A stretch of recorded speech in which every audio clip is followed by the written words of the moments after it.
Today I am joined in my studio by Ntsiki Biyela. She is such a gem, a South African jewel in our crown. She was the first lady winemaker, but more than that, lady winemaker of color to have all the awards and accolades that she has to date.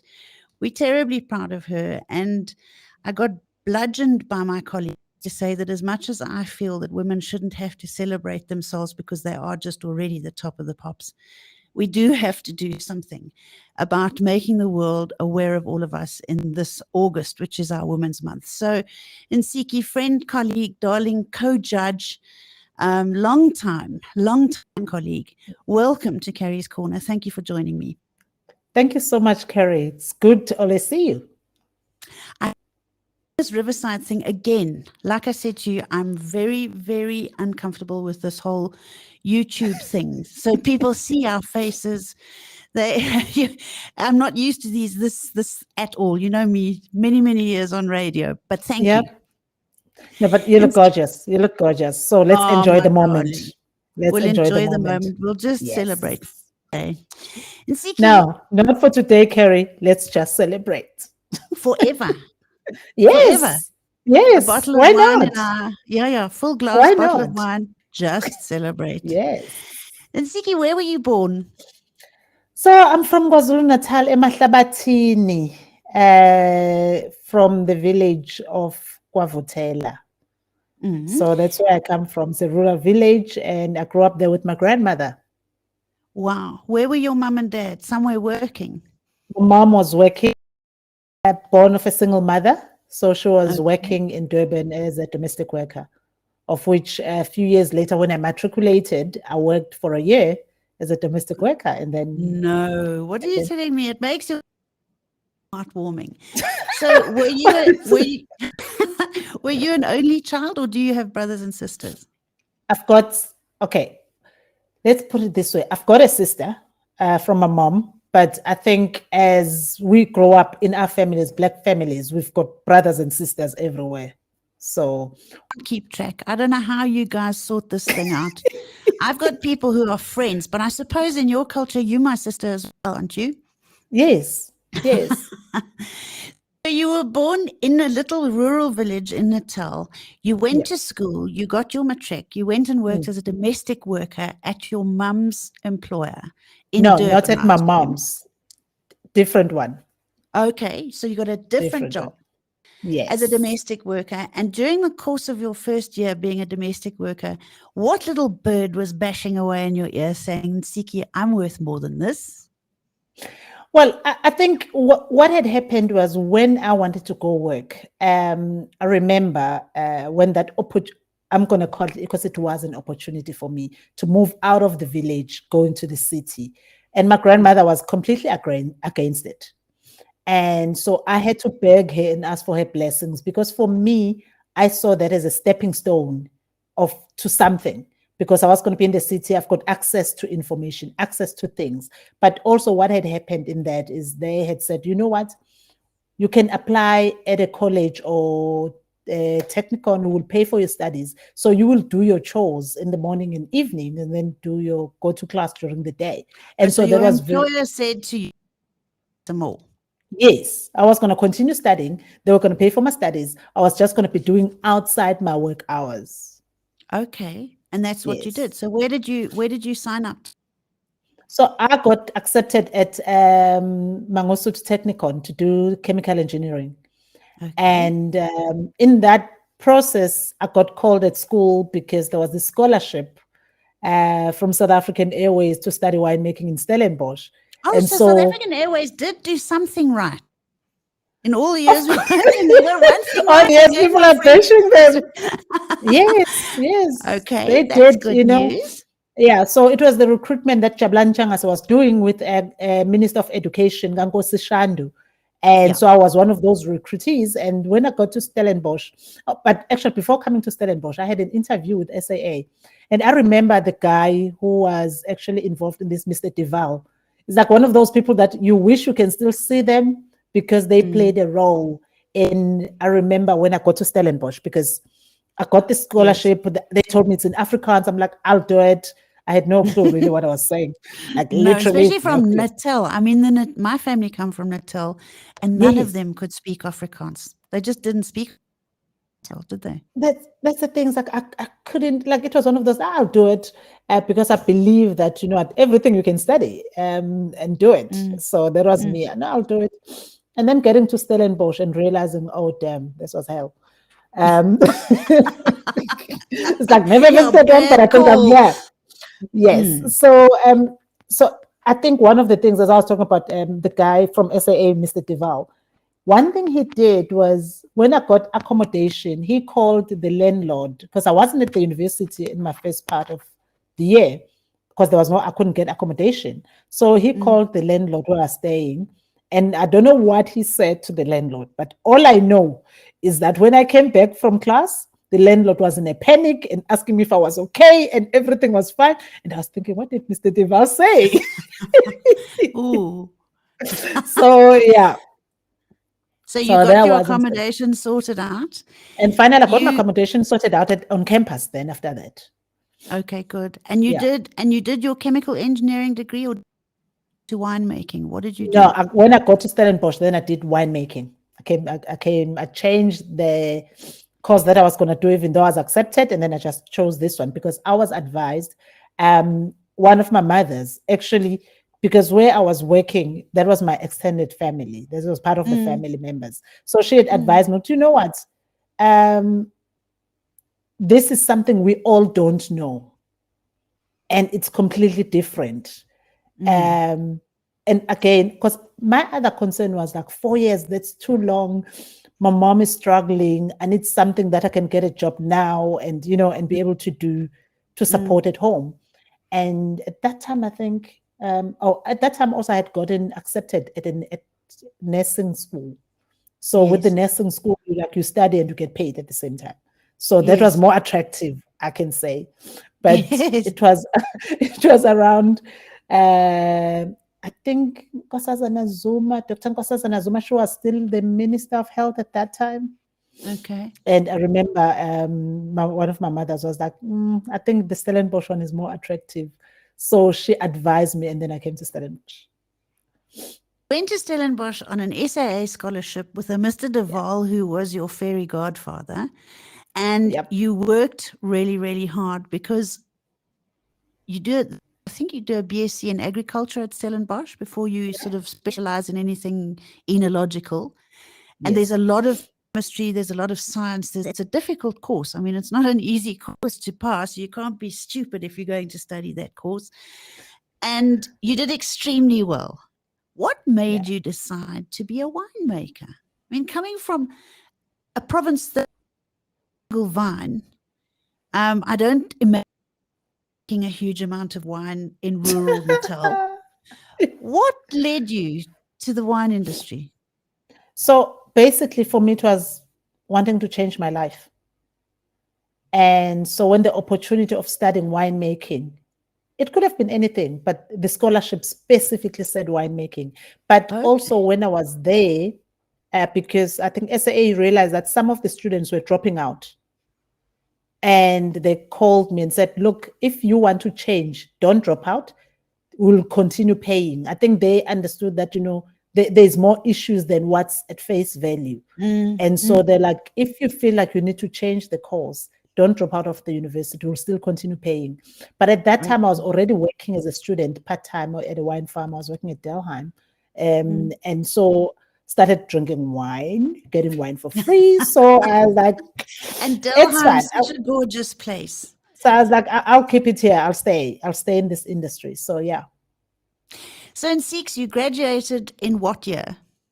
graduated in 2003 and then started working at Stelica in 2004. That's when I met you, really, when you went to Stella Kaya and you were with Yes. Dave.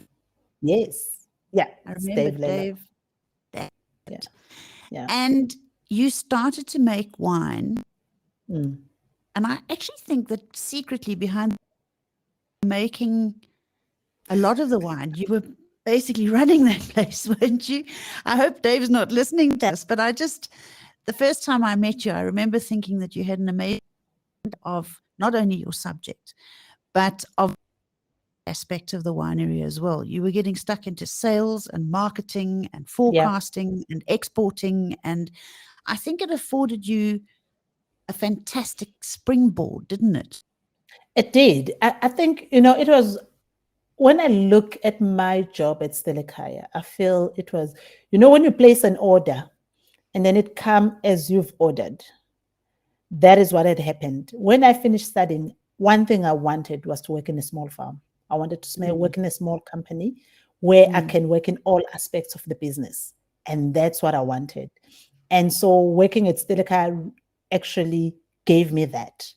As hence it wasn't, for me, it wasn't a chore or a difficult thing to say, okay, fine, what's missing, what needs to be done, what's, you know, all those things. I was basically just jumping into it. I remember this one time when one of our um, colleague on the accounts decided to drop and like literally leave the company, Walk out. walk Yes, out, it happens. and and I had orders for my clients because I took the company as my own. For me, it wasn't Dave's company. It's my wine, and people Mm, have to get my wine. And mm, so when that happened, I remember I called my colleague because as much as she walked out, she wasn't walking out on me. no. So She I owed you a called her. little bit of a hand. She could at least have told you what you were supposed to be doing. Well, she wasn't supposed to tell me what, because I wasn't gonna, like, that was her department, but I was always Mm, involved everywhere, putting my fingers everywhere. So when she left, I said to her, I called her, I said, I need your help. I need to make an invoice. I've got orders and I do want people to get their wines. And mm. so she went through the system with me on the phone. And I, like, whenever the orders come through, I'll go make the invoices, make sure that I take the wine through, go deliver the wine in some areas, and or some places I will send our driver to go deliver. But I was like, I had to make sure that was happening. And I remember my boss asked me, Davy's like, oh, you know how to work on pastel? I was like, well, I had to find out how it works over the phone because I've got people who have to get their wines, you know? And so even for him, he was in shock that I knew how to do that but it was No, one of well, those. as I say, when I first met you, I was blown away by the fact that here was this little winemaker who was moving and shaking all over the place. But in addition to that, you were basically helping Dave run that business.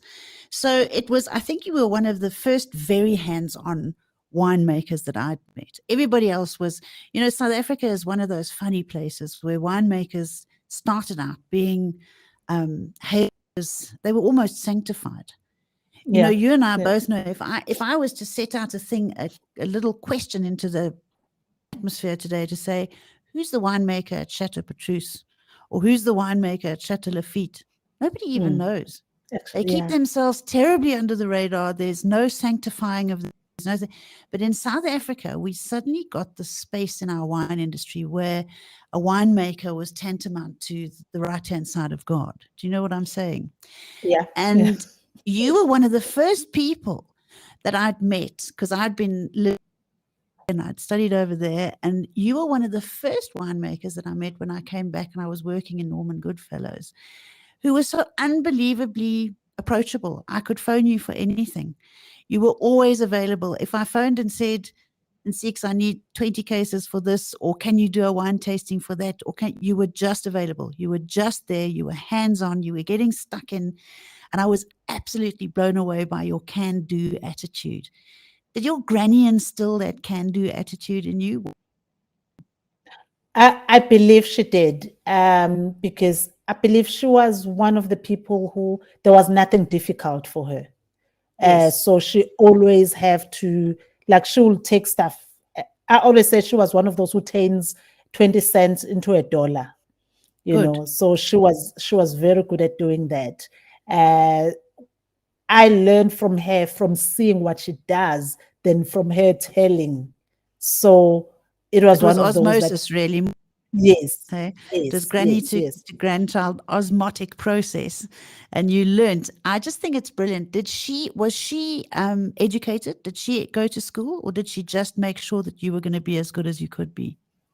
She didn't go to school, but I remember that she said there was this one point. She said she, with the little that she knew, one of the things she never wanted to do, whenever I bring a report from school, because parents have to sign, she would be Yes. like, I know that I'm expected of it just to put an X, but she'll be like, no, no, no, it's your report. I want to make sure that I write my Oh, name. Like she'll take time and try and write her name on it. how So fantastic is that? yeah, Yeah. All of us who have been influenced by women like your grandmother in our lives. I had yeah. two grandmothers, two very different characters. One was a wild Irish thing, and the other one was a Victorian English one.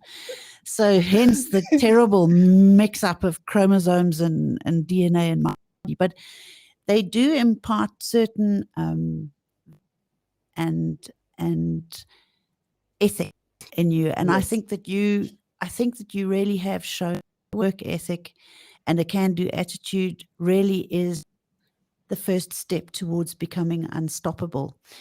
yes. Joined Dave Lillo at Stella Kaya. Did you apply for the job, or did he come and snatch you out of Stellenbosch before you'd even graduated? I applied for the job. Again, what had happened is I had been applying for jobs and getting regrets. And as always, Jablan came to the rescue again. He's like, oh, yeah, because I think I'm not sure they were friends with Dave or something. And he's like, oh, yeah, send your CV also at Steleka. I know that Dave said something, or the winemaker is going to be leaving soon. Is this my So, Jabulani who's in New York? New York now. Same one. yes. Yep. Yeah, he was Yep. an amazing guy. So So, he pointed you in the direction. You took. I applied, and Jane called me for an interview. And I went, and I remember when Dave was taking me through this cellar tour, telling me what was happening in the cellar. All I was saying, this place looks so beautiful. It's nice. It's small. Just I'm thinking in my head, hire me. So much that I don't remember what he was saying on the tour. Really, It was just what you wanted. it was like just hire me, hire me, hire me, hire me in my mind. And then Jane said, when we called your references, it seems like they don't want to let you go. And I was like, it's possible. I was like, it's possible, but I Yeah. want to go, you know. So So, Stella is a fabulous little farm, and it's specialized, I think from memory, largely in barrel fermented reds. Is that yeah, your passion and your love as well? I think if there's one thing I enjoyed when I was working at Steleka is working in plastic bins. It's because it's so small, everything is in your Mm, hands, it's in your fingertips. mm, And then do the secondary fermentation in barrels. mm. But what I remember, there were two favorite moments, was when I made Malbec for the first time, Ooh. fermenting in You bins. have Malbec on the farm, or did you bring the grapes in from somewhere? They were on the farm. There was a very first Wow. batch of Malbec on the farm. And I remember, I'll just walk in the morning, not because I want to check the temperature in the wine. I just want to dip my hand in the bin and then look at it because it just looks so beautiful. I And then there know. was this one Dress day, that color. Hey, you want a yeah, it was lovely just velvet. stunning. Mm. And this one day, Dave came in, he was at the door, and I'm like, come in, come in, come in. And he goes, what is it? I'm like, come. And then I go, put your hand. And then he will follow, and he does that. And then I'm like, look at that color. Isn't that beautiful? It is. It's a I work was of art, just isn't it? fascinated and like amazed and excited about this first batch of Malbec that we're making. It was beautiful. And it did well. Oh, it was Remember stunning. that Malbec. It was stunning. Malbec. So It was stunning. you worked with Dave. You made your mark. I don't know how to put this without sounding patronizing, because I don't patronize anybody. I work on a strict in a meritocracy world. That's my world. You earn your accolades and you earn your respect, and you have certainly earned both. You stayed with Dave Lillo for how long? 13 years. Yeah, you And really then stuck to your knitting there, didn't you? And I did Dave did. help you? Did Dave help you to set yourself up in your own little business, or who helped you to do that? Was it just you by yourself? So what happened was that was 2011. No, did it start in 2011? I said to Dave, I do want to start my own business, my own label. And he was like, oh, yeah, sure. All winemakers do that. And I was like, okay, great. And then around that time, Mika Bulmash from Wine for the World in the US came, and I wanted to have a meeting with me, and she told me about the idea she has of doing a collaboration for winemakers. And I was like, oh yeah, sure, I'm in. And then so she set me up with Helen Keplinger from California. We had to make a wine, which was called Ntsiki Biyela. So I bought the bulk wine from the bulk one that I was making at Stelekaya. Like, Dave, do you mind if I buy some bulk? Just we want a little bit, we don't want much. And he said, no, that's fine. We made 1,800 bottles out of that. It was sold in New York. Basically, everything disappeared in New York. And then we did a second batch. We had changed the name to Suo because we realized that in restaurants in New York,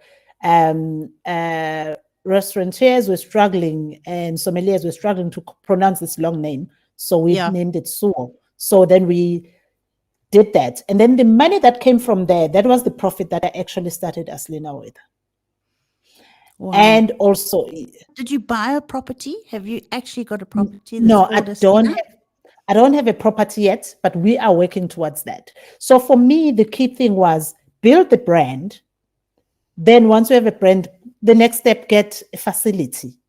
Yes. Other than starting it the other way around, because financially, as a company, we couldn't, as a person then, I couldn't afford that. No, but also as a company, yes, that's the thing. So we started by doing that. And I remember at some point I was talking to Miles Mossop, and we were like, maybe we need to rent a cellar together. We need to do this. And we're trying to figure out how we're going to, get a space. But we ended up not doing that. We're still in the process of building and finding a home. Where are you making your Aslina wines at the moment? So we are currently making them at Delheim now. So we started actually making the wines at Delheim last year. So we're now making them at Delheim. Yeah. So you started label in 2016. Yes. And you were working off quite a strong base because you really have brag. You've got 5 minutes to brag. Tell my listeners all the awards that you have received, because they are impressive and they are many. Brag for us quickly. Oh my word. Okay. I think for the wines themselves, it's been great to know, like our 2016, that was the first one under Aslina. 2016 Chardonnay got a silver medal from Michelangelo, and then our Cab and the Bordeaux blend got gold medals consecutive years. And then we also got gold medal for both wines in Japan, which is in the Sakura Awards. So there's been that. And we recently got silver from Old Mutual from our Sauvignon Blanc. So did you? Now, this year, did you get? This year, yes. Fantastic. The Sauvignon Blanc 2020. So we got that. And also as a winemaker, looking way back, being crowned Women Winemaker of the Year and being in the group of 20 women to watch by Food Magazine in the US. And also being recognized as, just being recognized as a legend winemaker by Hughes Society in the US. And yes, and also just so well deserved. Yes, and the nomination by the commemorative on the commemoration of the South African wine industry for being for the it's diversity and transformation. So yeah. Well, you know that you've got awards when you can't even remember which ones. I can't remember. That's the thing. It's like I need to write a list and then read through the list. But to think of them in the head, it's like it's enough already. But as I say, all terribly well deserved. If I was to ask you, what do you like making best? What's your favorite baby to make in the cellar? Blends. Currently, I'm enjoying my fascinating when I blend Umsasane. Which is going to have you on my panel for Diners Club Winemaker of the Year this year, because it's for blends. It's for red blends. And Ntsiki and I have tasted together forever and ever and ever. And now your wine is probably going to be in the competition. But anyway, that's for another day. We'll work something out there. But so you're making your blends. tell everybody what you do when you're doing your blending. Do you taste and taste and taste? Do you put them in different barrels? How do you do it? So what I do basically, I ferment the wine separately, and then I'll taste individual wines and see which one I feel in terms of character will work best for the blend. Because even the cab also there's a bit of blending in there, and so Yes. then I'll just play with doing small samples. I do the small samples, taste those, work with elimination process until I'm left with three. The three ones that are left that I need to choose from, it's either three or two. Then I'll keep them for like a couple of days and then retaste them to make the final choice. So in Ntsiki, Samasani, what does that? Umsasane, it's a Zulu word for the acacia tree, which is an iconic tree in Africa, but it's my grandmother's nickname. It's derived from my grandmother's nickname, Sasane. So that's what her sisters and friends called her. She was fondly known. So I decided to name my blend with that. That's beautiful. And what have you put into your blend? It's Cabernet Sauvignon, Cabernet Franc, and Petit Verdot. It's those three. Okay, so you've got three of the big five in there. Three of the big five and the bold ones. Yeah.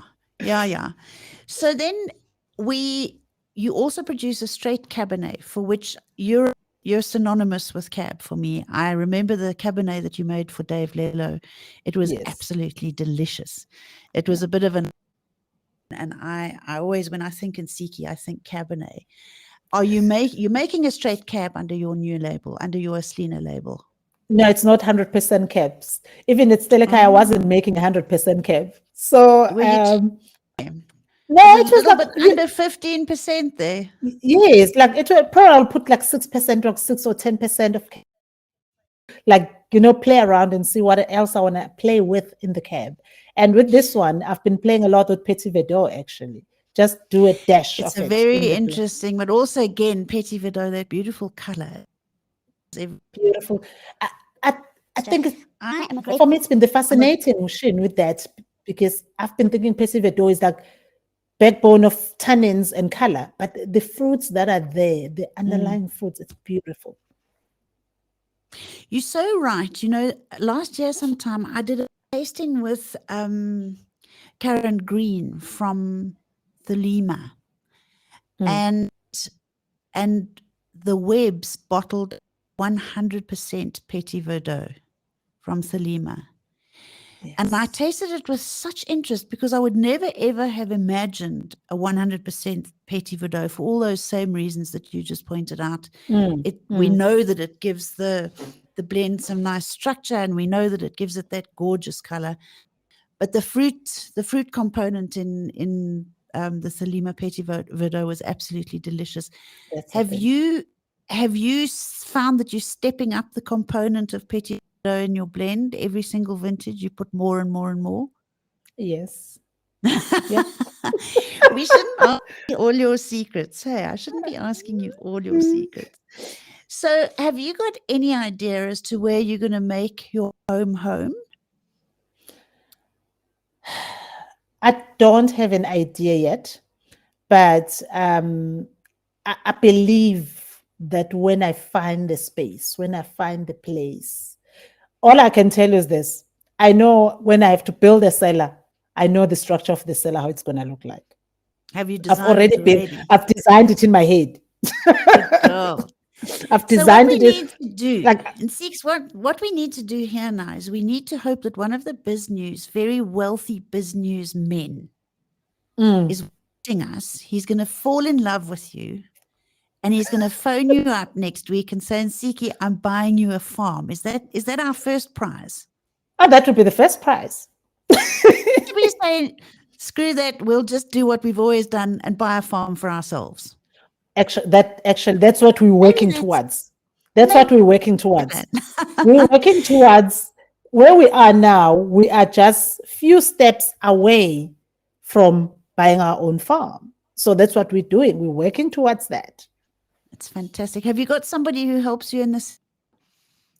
Well, because I'm making the wine at Delheim, so the Delheim people are using their own stuff, and so we just basically come in and do what we need to do and work with the winemaker at Delheim, Rudolph, to say, okay, fine, these are the Yes. plans, this is where we are, and yeah. And where are you from for your Aslina wine? I'm getting some of the fruit is Delheim, and some it's from other farms like Ekendal that I've been doing quite a bit. So yeah. Yeah. So you get out there and select at the big And Elgin, yes. or do you sign up contracts for a few years, or how do you do it? Do you just go and have a look during the It's year? speaking of the vintage, yes. Because sometimes I think this is one of the issues, because I'll get some from Elgin also. Some of the issues is that some of the things are based on availability. I've been very lucky that it has been available right through. But that's the thing when you're working with farms that make their own wine that goes to the bottle. So it's basically based on availability. Yes. Yeah. And you're not bottling huge amounts of wine, are you? I mean, you do export quite a lot of your wine, I think. Yes, You've been very clever with that. We do export quite a bit. I think that's where we started, because our market was built from an international market first, and then we're coming back home now to actually emphasize that while we're still peddling to expand in the export market. Yeah. And Ntsiki, we're so proud of you. Thank you. You really are an inspiration to many, many people. You've just soldiered on indomitably, and you have anything to hold you back. For me, that is just an unbelievably admirable quality in anybody. And I'm very proud that you happen to be part of my agenda. We're proud of lots of people, but, I think that there's such a feeling out there at the moment that women are downtrodden. And people like you are a shining beacon of hope, that you really don't have to buy into that, without minimizing the fact that there are many women who are marginalized hugely. Unless you're born into an incredibly marginalized space.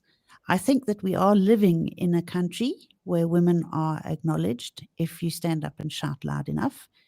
And having decided in your own mind that you are acknowledged and you're worth it, which is exactly what you did. You march out there and you march to the beat of your own drum, and you make sure that the music that you create makes it happen for you. And that's exactly what you've done. We are so lucky to have an Ntsiki Biyela. I do hope that you're going to come up to South Africa, to Johannesburg soon, and we can share a couple of bottles of Aslina together. If anybody wants to buy Aslina wines, can they buy them from your website? How can they do that? Yes, they can buy them from our website. And it's www.aslina. Yes, .com. .com. Aslinawines.com. www.aslinawines.com.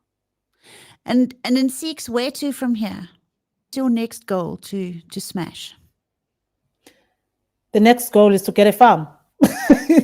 Done. I'm sure we're going to get somebody next week. I'm sure next week you're going to phone me and say, Carrie, one of your biz news guys phoned me and I'm buying my farm. Come and choose with me. Or else I'm going to call and say, Carrie, next week I'm saying, Carrie, I've decided I got a farm. I'm going to buy it. Good girl. Better still. Ntsiki's, have a fantastic weekend. Thank you for joining me on Carrie's Corner. It's always such a privilege to chat to you. Thank you. Thank you very much for having me, Carrie. See you soon. Bye. Okay, bye.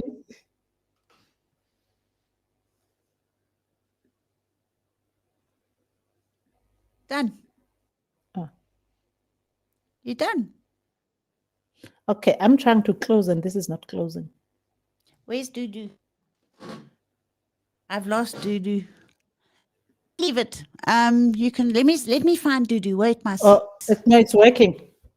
You know what? Sometimes it takes a little bit of time to sort of wind up the recording and what have you. I'll get Dudu to send you